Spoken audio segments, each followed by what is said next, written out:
1만 시간이라고 하는 법칙은 우연히 만들어졌다라고 표현합니다.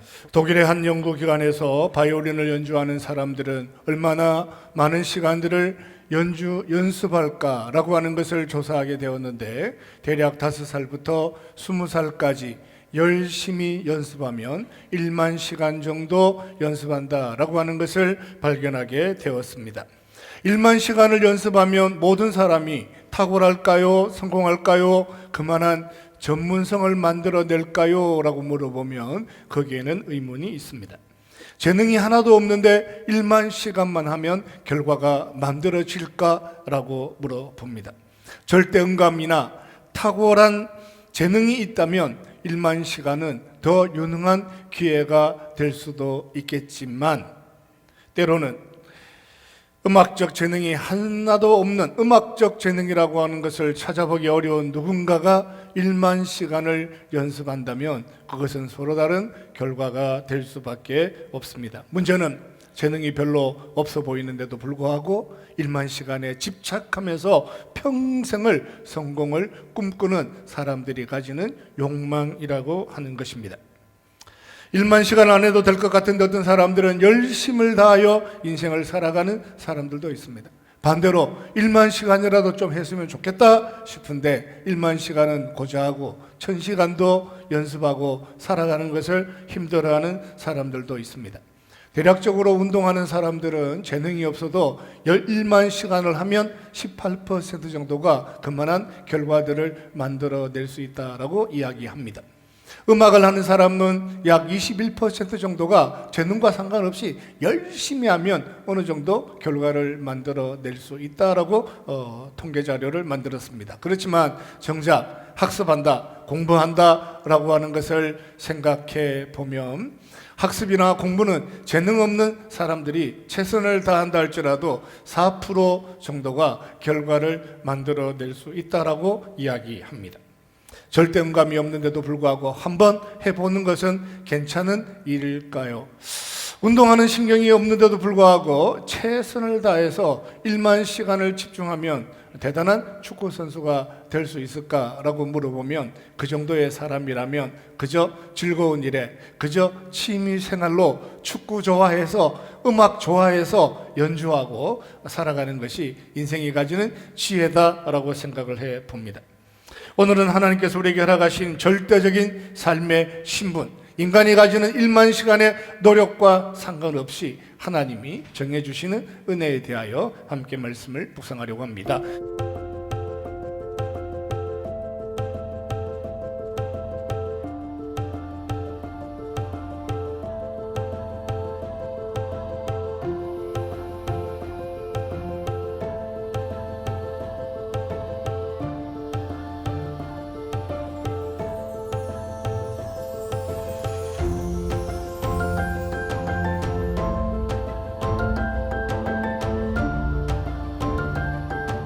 아들이 이르되 아버지, 내가 하늘과 아버지께 죄를 지었사오니 지금부터는 아버지의 아들이라 일컬음을 감당하지 못하겠나이다 하나. 오늘 우리가 읽은 본문은 집으로 돌아오는 아들의 이야기입니다. 그는 집을 떠난 아들이었습니다. 아버지를 싫어하거나 부모에게 반항하는 것이 아니라 아버지의 가진 재산을 가지고 먼 곳에 가서 1만 시간에 집착하는 어떤 사람들처럼 인생의 성공을 꿈꾸는 사람이기도 했습니다.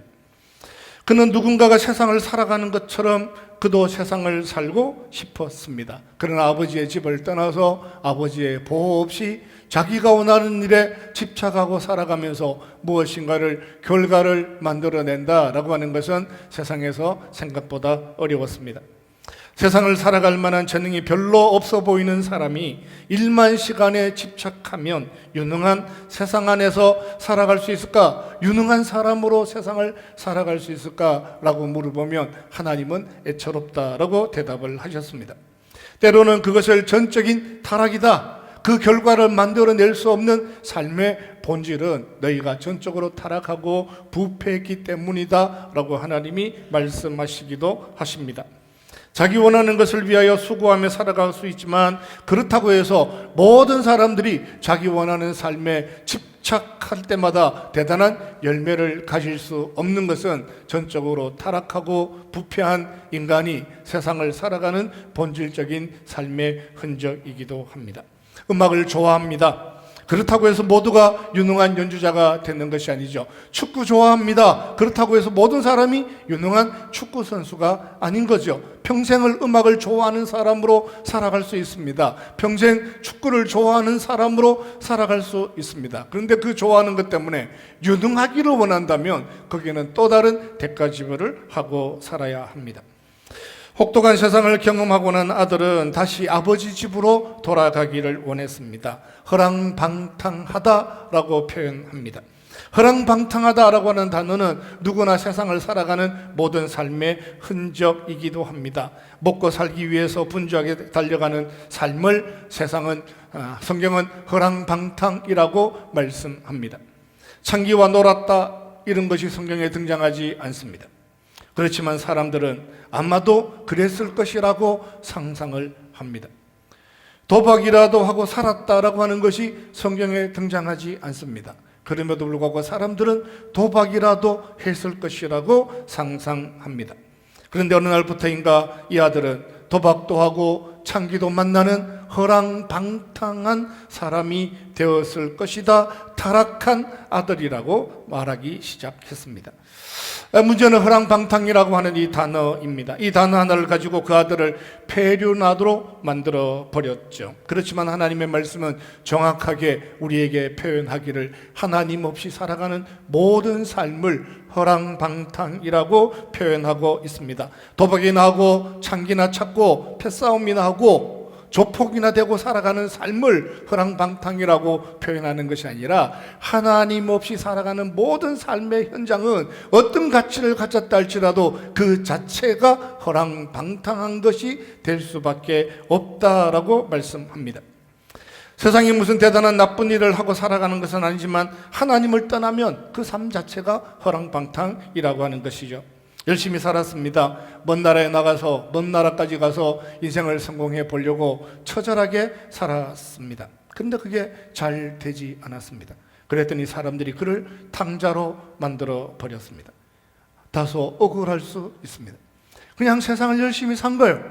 뭐 대단한 죄를 지었거나 대단한 악을 만들어냈거나 원치 않는 어떤 치명적인 악한 삶의 자리에 살아간 적도 없는데 대부분의 어떤 사람들처럼 하나님 없이 살아보려고 애쓰고 수고한 것밖에 달리 없었는데 사람들이 그를 탕자로 만들어 버렸습니다.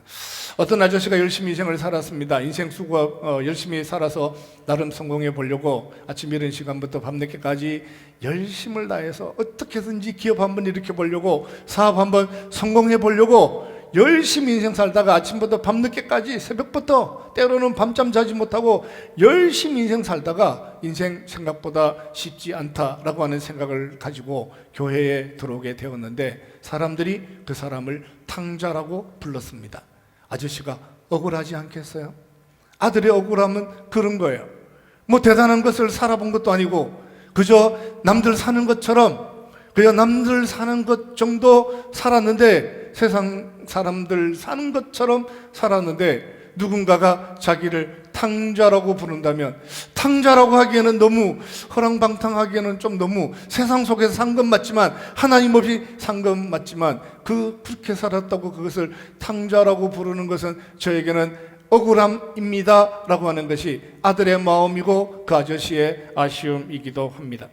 별반한 것이 없습니다. 저라면 세상을 정말 열심히 살았다라고 하는 거예요. 그런데 탕자가 되어버린 이 아들의 마음은 얼마나 고통스럽겠어요. 별반한 것도 없어요. 공부 좀 열심히 하고 싶었습니다. 공부 좀 열심히 하고 싶었는데 입시를 앞에 두고 시간이 분주하고 쫓기고 마음이 두려워서 주일날 몇 번 빠지고 학원에 갔어요. 그래서 공부 열심히 좀 해보려고 그래도 대학이라도 가서 남들처럼 살고 싶어서 주일 몇 번 빠지고 교회 갔더니 사람들이 탕자다 이렇게 부르면 얼마나 마음이 아프겠냐고요.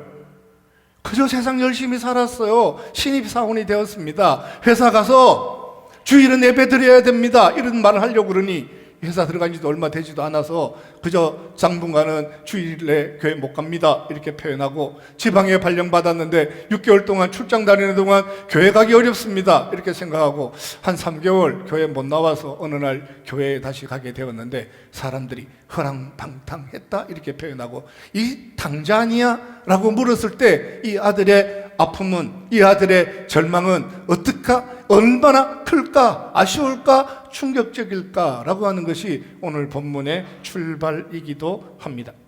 공부 좀 하고 싶었습니다.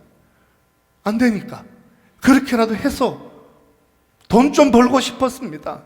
그렇게 해서라도 좀 남들처럼 하나님 사랑하는 일에 넉넉했으면 좋겠다라고 하는 약간의 판단에 차고, 또 남들 사는 것처럼 그 정도 주일 오후에는 일하고 싶었다라고 하는 그 정도의 삶을 살았는데, 누군가가 그 사람의 삶을 탕자라고 표현하면 억울하지 않겠어요? 옆 사람 격려하고 축복합시다. 사랑합니다. 축복합니다. 한 번 더 합시다. 탕자라고 하지 않겠습니다. 주일날 이렇게 설교를 듣다 보면 깜빡 졸 수도 있는 거 아니에요? 근데 한 번 졸았는데 이런 탕자 같은 일하고 얼마나 억울하겠냐고요. 그래 봐야 20대 때 한 2년 대학 들어가서 1학년 2학년 잠깐 학교에서 놀다가 돌아왔는데 탕자라 그러면 얼마나 억울하겠냐고요. 30대 때 회사에서 한번 성공해 보려고 나름 열심히 해서 하나님 영광 구하려고 집중하고 살았던 그런 삶이 있는데, 집착이라고 표현하더니 집착이라고까지는 충분히 받아들일 수 있는데 탕자다 그러면 얼마나 억울하겠냐고요. 그게 오늘 본문에 등장하는 탕자의 마음이기도 합니다. 중요한 것은 아들을 탕자로 만들어버린 사람들이 생각이 아니라 잃어버린 아들을 찾아오기를 원하셨던 아버지의 마음이죠. 그를 탕자라고 부르지 않고 품꾼이라고 부르지 않고 잃어버린 아들이라고 부르고 싶어 하시는 하나님의 마음을 이해하고 살아가는 것이 우리에게는 훨씬 더 중요하다라고 하는 거예요. 원래 이 본문은 잃어버린 아들의 비유이기도 했습니다. 드라크마를 잃어버렸던 것처럼 다시 찾았다면, 양 한 마리를 잃어버린 것처럼 다시 찾았다면 얼마나 기쁠까 하는 그런 잃어버린 아들의 비유였는데, 16세기경부터 사람들이 이 아들을 탕자라고 부르기 시작했습니다. 그전에는 잃어버린 아들이었습니다. 안타까운 아들이었고 아픈 손가락이었고 생각할 때마다 아쉬움이 많고 눈물 나고 언젠가는 돌아와야 되고 이 아들을 찾아야 하고 회복하는 아들이어야만 했는데, 16세기의 사람들이 이 아들을 페류나로 탕자로 만들어버렸는데 아마도 청교도들이 이 아들을 탕자로 만들지 않았을까라고 생각을 해봐요. 제가 그렇게 상상해 보는 거예요. 나는 주일을 다 지키는데 주일 못 지키는 저 사람 탕자야. 나는 11조도 하고 사는데 11조도 안 하는 저 사람 탕자야. 나는 예배 시간에 한 번도 자세를 흐트린 적이 없는데 예배 시간 되기만 하면 딴 생각하고 꾹꾹꾹 졸고 사는 저 사람 탕자야. 어쩌면 자기에 의해 자기가 똑바로 사는 것 때문에 똑바로 살지 못하는 누군가에 대해서 끊임없이 판단하고 정죄하고 싶었던 삶의 편견이 이 아들을 탕자로 만들지 않았을까라고 생각을 해봐요. 오늘 제가 말씀을 묵상하면서 이 아들을 탕자에서 잃어버린 아들로 돌려놓고 싶은 거예요. 오늘 본문에서 이 아들을 품꾼이라고 부르고 싶은 삶의 자리에서 끝까지 아들이라고 부르셨던 하나님의 마음을 가슴에 담고 싶은 거예요. 아들은 세상을 살아가는 고통 속에서 아버지의 집으로 돌아가는 것을 생각하게 되었습니다. 19절에 보면 집으로 돌아가서 아버지의 집에서 품꾼으로 사는 것이 더 행복할 수 있겠다. 내가 생각을 판단을 잘못한 것은 맞지만 지금 다시 돌아보면 이럴 줄 알았다면 내가 아버지 집에서 품꾼으로 평생을 사는 것이 오히려 더 행복할 것만 같았는데 왜 내가 그 집을 떠났을까라고 하는 것이 아들의 후회이기도 했습니다. 품꾼이라도 받아주기를 바라는 마음으로 집으로 돌아오게 되었는데 아버지는 우리의 상상력을 뛰어넘는 은혜로 사랑으로 축복으로 그 아들을 받아주셨습니다. 아버지는 처음부터 지금까지 단 한 번도 품꾼이라고 부른 적이 없습니다. 모든 사람들이 탕자라고 불렀다 할지라도 아버지는 그 아들을 탕자라고 부르신 적이 없습니다. 아들은 아버지에게 죄를 얻어서 부끄럽다, 내가 부끄럽게 되었다라고 표현했지만 아버지는 그 아들을 한 번도 부끄럽다라고 표현하지 않으셨습니다. 아들은 아버지의 집에서 죄를 얻었다라고 표현했지만 한 번도 아버지는 그 아들을 정죄하지 아니하시고 가슴에 품으시고 안아주셨다라고 하는 이야기를 하나님의 말씀이 우리에게 하고 싶은 거예요. 그 사람들은 하나님의 아버지의 마음, 하나님의 마음, 그 마음을 묵상하지 않고 이 나쁜 사람을 탕자 만드는 일에 집착하고 살아가는 것이 인간이 가진 삶의 약점이기도 합니다. 아버지는 그런 아버지였습니다. 모든 사람들이 품꾼이라고 얘기해도 나는 아닐세, 모든 사람이 탕자라고 할지라도 나는 절대로 우리 아들을 탕자로 폐륜하로 만들 수 없다라고 하는 것이 하나님의 생각이었습니다.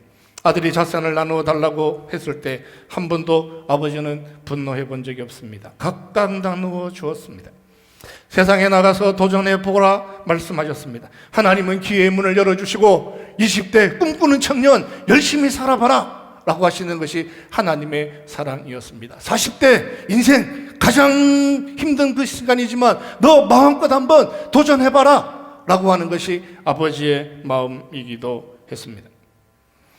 아버지는 오히려 걱정이었습니다. 너 노력하는 것만으로 성공할 수 없는 세상의 삶에서 얼마나 힘들겠냐. 그렇지만 내가 지금 너에게 각각 나누어 주는 것을 가지고 살아가는데 그 나누어 주는 것으로 살아가는 삶이 공고하고 힘들고 어려우면 너 언제든지 집으로 돌아오기를 원한다. 언제든지 돌아와도 된다 라고 하는 것이 아버지의 마음이었죠. 사탄의 마음은 떠난 김에 영원히 떠나라 이렇게 얘기하고, 사탄의 마음은 한 번 떠나면 다시 못 돌아온다 이렇게 얘기하고, 사람들의 마음은 한 번 죄 지으면 너 영원히 지옥 가는 거야, 이게 사람의 마음이고, 하나님의 마음은 각각 나누어 주었으니 너에게만 나눠주는 것이 아니라 모든 사람에게 다 나누어 주었으니 너무 부담스럽게 여기지 말고 인생 한번 도전해봐라. 그렇지만 만만하지 않을 거다. 그 만만하지 않는 세상, 무너지거나 실패하거나 약점이 드러나면 너 언제나 다시 집으로 돌아오라 하는 것이 아버지의 생각이기도 했습니다.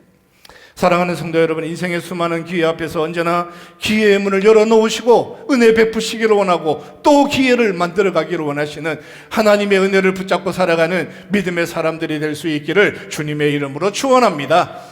사람의 생각을 붙잡지 말고 하나님의 생각을 붙잡으라고요. 사람이 판단하는 어떤 이야기에 마음이 무너지지 말고, 어떤 경우에도 품꾼이라고 말한 적 없으셨던, 탕자로 만들어버리는 일에 기절하셨던 하나님의 사랑을 의지하고 살아가는 것이 믿음의 현장입니다.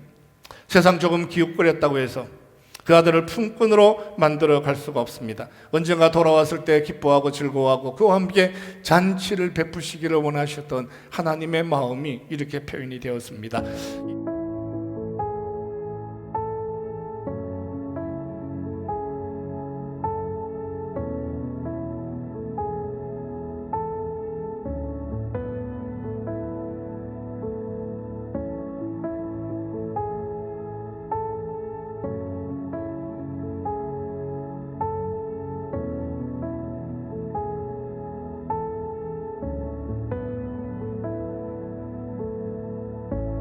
아버지는 종들에게 이르되 제일 좋은 옷을 내어다가 입히고 손에 가락지를 끼우고 발에 신을 신기라. 아버지는 기다렸다는 듯이 가락지와 신발을 내어왔습니다. 제가 이 본문을 보면서 이 가락지는 언제 만든 것일까요? 제가 상상해 보기에는 아들이 집을 나가는 그 다음날 가락지를 만들었습니다. 언젠가는 돌아오면 이 가락지 손에 끼워야지. 탕자로 살다가 까마득하게 잊어버렸다가 어느 날 아들이 돌아오니까 지금이라도 가락지 만들어라. 하나님이 그럴 수는 없습니다. 제가 아는 하나님은 그럴 수가 없습니다. 하나님은 언젠가 이 아들이 돌아올 것을 기억하고 발을 유심히 지켜보았습니다. 발이 얼마나 클까? 집을 나가 있는 동안 발은 더 커질까? 더 클까? 더 성장해서 돌아올까? 돌아온다면 언제 신발을 만들어서 반드시 신겨야 하는데 집 나간 그날부터 가락지를 준비하시고 신발을 준비하시는 것이 하나님의 마음이었습니다. 사람들은 아버지의 재산을 나눠달라고 하는 아들에게 분노했습니다. 아들을 아버지의 재산을 노리는 파렴치한 폐륜화로 만들어 갔습니다. 누가 만들어 갔겠어요? 아버지들이 그랬겠지요. 이 아들을 무슨 일이 있더라도 어떤 경우에라도 파렴치한 아들로 만들어 갈 수 없었던 아버지는 이렇게 말씀하십니다. 그 둘째가 아버지에게 말하되 아버지여 재산 중에서 내게 돌아올 분깃을 내게 주옵소서 하였는데 아버지가 그 살림을 각각 나누어 주셨다라고 하는 거예요. 이 아들만 폐륜하로 만들어 버릴 수 없는 하나님은 각각 나누어 주셨어요. 첫째에게도 주시고 둘째에 주시고 21세기를 살아가는 누군가에게도 각각 나누어 주셨다라고 하는 것이 하나님이 우리에게 표현하고 싶은 자기의 마음이기도 합니다. 각각 나누어 주셨는데 다 나누어 주신 것이 아니라 그가 가져야 될 삶의 어떤 것들을 주신 거예요. 만약에 1억이라면 5천만 원 첫째와 둘째에게 나눠준 것이 아니라 5천만 원 중에 1,000만 원 주신 거예요. 왜냐하면 돌아오면 그 4천만 원 여전히 또 줘야 하니까 각각 나누어 주셨는데 20대에 하나님 원하는 것이 있어서 기도하고 소원했더니 하나님께서 그가 인생에 누려야 될 모든 것들을 한꺼번에 다 주신 것이 아니라 지금 죄인이 선택하는 그 연약함에 대해서 이해하시는 하나님이 그가 감당하고 살아야 될 분량만큼을 주시는 거죠. 달라고 해서 다 줘버리고 잃어버리면 그건 네 책임이다 이렇게 아이에게 몰아붙이는 것이 아니라 각각 주시면서 너의 마음은 모든 사람들의 마음이니 내가 너에게 기회를 부여하고 그 너 감당할 수 있는 것, 잃어버려도 되는 것, 네가 마땅히 가지고 살아야 되는 삶의 넉넉함에 대해서 어떤 부분을 너에게 기회로 제공할 테니 너 나가서 힘써 살아라 말씀하시면서 아버지는 그 아들을 폐륜하로 만들지 않으려고 애쓰셨습니다. 그 아들이 감당할 수 있는 만큼을 나눠주셨습니다. 하나님 편에서 보면 잃어버려도 될 만한 것들을 주셨습니다. 달라고 해서 둘째 아들에게 그에게 속한 것만 준 것이 아니라 지금도 살아갈 수 있는 모든 사람들에게 허락하시는 은혜처럼 하나님 언제나 달라는 것 기꺼이 주시고 이번이 마지막 기회인 것처럼 너 달라고 했으니 다 줬다 다시는 요구하지 마라 윽박지르시는 하나님이 아니라 너 원하는 것 언제든지 기회를 열어줄 테니 잘 감당하고 살아라. 이거 잃어버리면 다시 와서 달라고 해라. 넉넉함으로 죄인들을 대하시는 것이 아버지의 마음이다. 하나님의 생각이라고 말씀합니다. 죄인이 무엇인가를 요구하면 죄인의 수준처럼 하나님이 살아가신 적이 없죠. 야곱이 장자권을 돈을 주고 샀다고 해서 하나님이 그렇구나 모든 사람들은 야곱처럼 살아라 말씀하실 수가 없죠. 죄인은 엉뚱한 것을 결정하고 선택한다 할지라도 그 죄인의 수준처럼 사는 것이 아니라 죄인보다 더 넓게 더 높이 생각하시고 이 죄인이 무너질 만하고 이 죄인이 실패할 만하고 이 죄인이 세상을 방황하다가 언젠가는 다시 돌아온다는 것을 기억하시고 돌아올 수밖에 없는 세상을 산다는 것을 기억하시고 또 다른 무엇인가는 여전히 남겨놓으시고 또 다른 금가락지는 준비하시고 또 다른 신발을 준비하셨더라도 지친 영혼이 돌아오기만 하면 손에 금가락지를 끼울 것을 꿈꾸시고 그 헐벗은 신발 다시 신기기를 원하시는 마음으로 단 하루도 잊어버리지 않고 살아가는 것이 하나님의 마음이었습니다. 사람들이 그렇게 생각한다면 하나님도 죄인처럼 그럴 것이라고 생각하면 대단한 오해가 되겠죠. 세상 아버지처럼 하나님도 똑같을 거라고. 하나님의 창고에는 1,000만 원밖에 없는데 큰아들 500 주고 작은아들 500 주면 그 창고가 텅텅 빌 거라고 생각하는 것은 사람들의 생각이지 않겠어요? 하나님이 그렇게 얘기하는 거예요. 지금 나눠준다 할지라도 창고에는 여전히 금가락지가 넘치고 들판에는 여전히 송아지가 넘치고 너 가지고 가는 것 하나 때문에 너 하나 때문에 하나님 나라가 다 망하는 건 아니고 너 그 조그만 거 잃어버린다고 그것 때문에 아버지 집이 빈집되는 것이 아니라 그 아버지는 자기 집에 그 아들이 감당할 만큼의 재산을 나누어 주시고 각각 주시고 기회의 길을 열어주시는 하나님이시다라고 말씀하셨습니다. 여기 등장하는 가락지는 처음부터 둘째의 것이었습니다. 지금 다시 주시는 것이 아니라 처음 나눠줄 때부터 나중에 줄 것이라고 남겨놓은 것들이죠. 이 신발은 하나님께서 처음부터 다 주신 것이 아니라 너 신발은 여전히 우리 집에 있다라고 얘기하는 거예요. 네가 세상을 살다가 돌아오기만 하면 너의 분깃은 여전히 너 삶 속에 있다라고 얘기하는 거예요. 하나님은 그 창고의 넉넉함 중에 어떤 것들을 가지고 조금 나눠주셨는데 사람들은 이 아들이 나가서 쫄딱 망해가지고 아버지 집을 망하게 하는 사람으로 몰아붙이면 필요나가 되고 탕자가 되지 않겠어요? 아버지는 언제나 그가 다시 돌아오기를 원했습니다. 제일 좋은 옷은 얼떨결에 만들어진 것이 아니라 그 아들이 집을 나가기 시작한 그 다음 날부터 만들었던 옷이기도 했습니다. 신발은 하루아침에 만들어진 것이 아니라 오랫동안 만들어 놓고 지켜보고 살았던 아버지의 눈물이기도 했습니다. 집을 떠난 그날로부터 얼마나 발이 커졌을까 생각하고 상상하고 아들을 가슴에 품기를 생각하며 기다리는 것이 하나님의 준비된 은혜이기도 했습니다. 사랑하는 형제자매 여러분, 누군가 돌아오기만 하면 기뻐하고 즐거워함으로 사랑하기를 원하시는 하나님의 사랑을 보셨습니까? 하나님의 사랑을 발견해야 합니다. 하나님의 사랑만이 우리를 가슴에 품습니다. 눈 한 번 돌렸다고 해서, 잠시 머물렀다고 해서, 잠시 기웃거렸다고 해서, 몇 번 쉬었다고 해서 관계를 청산하지 아니하시고, 품꾼이라 부르지 아니하시고, 탕자라 부르지 아니하시고, 여전히 가슴에 품기를 원하시는 하나님의 사랑 가슴에 품을 때마다 어떤 절망과 좌절 앞에서도 은혜를 경험하고 살아가는 믿음의 여정 될 수 있기를 주님의 이름으로 축원합니다.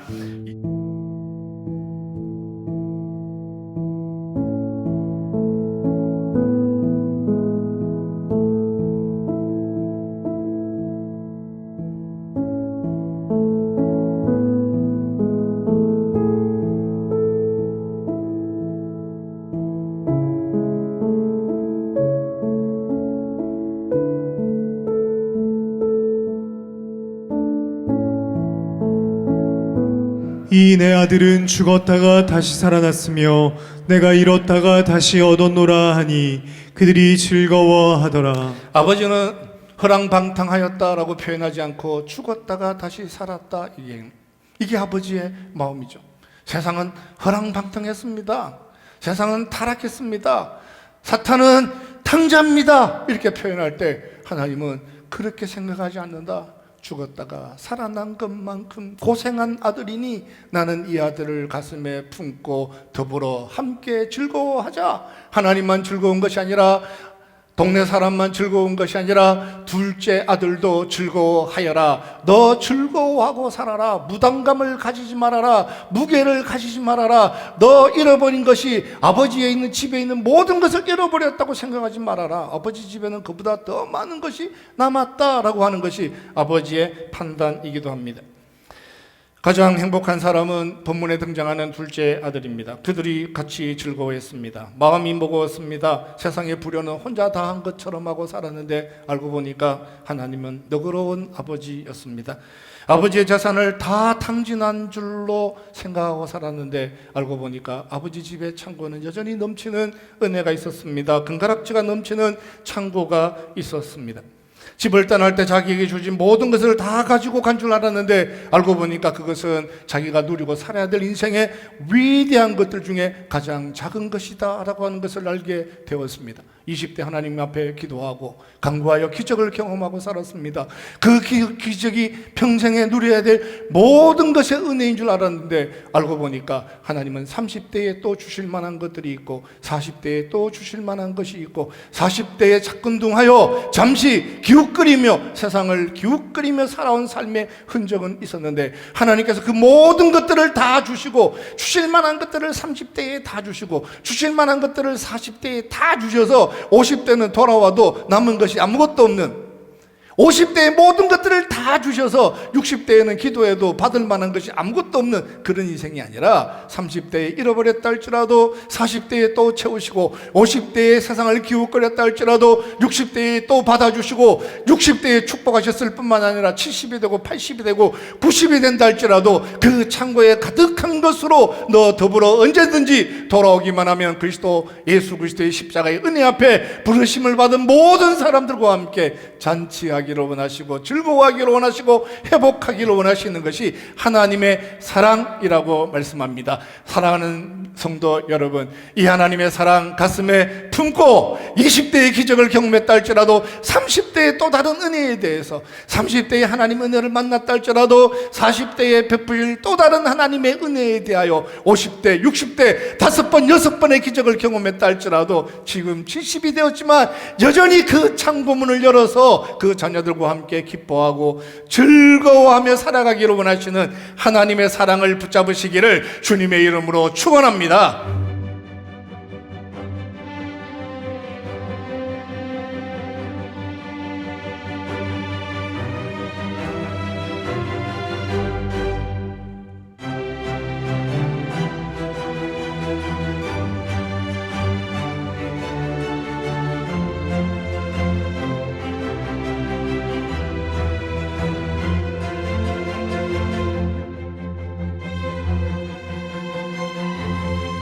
할렐루야.